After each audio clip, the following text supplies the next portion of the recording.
Well, I decided to write an autobiography. First of all, I was asked to do it, and my first reaction was, no, I don't want to write. I don't want to write about, it felt like it would be an expanded CV, and dull. And I thought, how can you write anything interesting unless it's the real truth? And then that implicates so many people. And then I started to think about it because I really enjoyed writing my novel, Maggie's Tree. I'd loved writing that, the process and And so I started to think about it, and I thought, no, the thought of writing about my childhood really appealed to me, and sort of sifting through it and making connections and that really, and writing about all the key figures in it and everything. And so I thought, yes, I will. I'll do it. I'll have a go. I didn't know how it was going to be, and then I wrote about 600 words. I thought, oh, that's it. I've written it.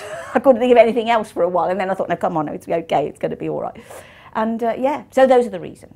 I really enjoyed writing it. And at first, the thing is with my novel, I wrote it over 10 years. I shouldn't say that because people will be expecting, well, I don't know, Anna Karenina or something. I mean, some years I only wrote a paragraph, and a couple of years ago by, and I think, oh, that character's been in bed for 2 years, I better get her up and things like that.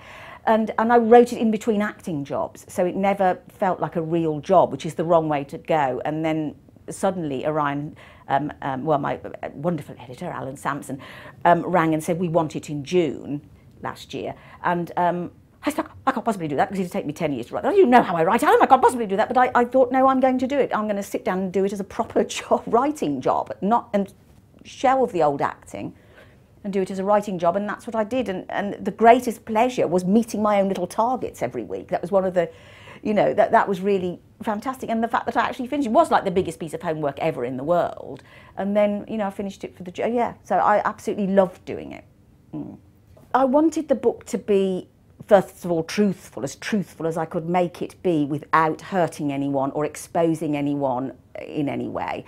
And just like life, some things made me laugh about my life, and so I put, and other things touched me and hurt me and upset me, and I wanted it to be a full picture, not just a load of comedy reminiscences, which there are quite a few in there, obviously, but there is the other stuff as well, and that's how I wanted it to be, as full a picture as it could possibly be. I think one of my favourite moments is when I was doing athletics and I'd torn my hip muscle and I had to do walking instead, which people don't do today. And I don't know whether it's been banned or what, but in those days you used to see people, quite a few people, like you see people jogging now, you would see people doing this walk, and it was just the most ridiculous walk you've ever seen. It looked like somebody's had a terrible accident. And, they look like a duck from the back, and it's the bottom going, and you couldn't lift one foot up before the other one's on the ground, so you weren't jogging.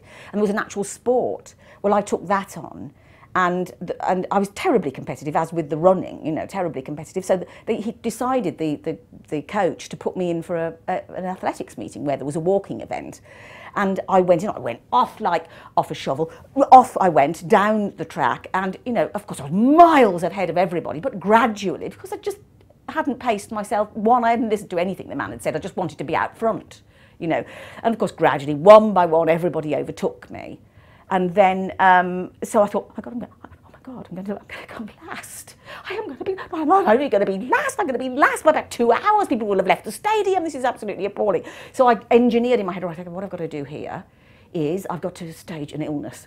So I did this, and then teetered off the track and wobbled along for a while, and then collapsed, thinking, that's it, now I've got out of it now. They all came running, because St John ambulance people came with a stretcher. I thought, God, I'm in the centre of my very own athletics drama, and I'm going to be carried off like this. Is going to be...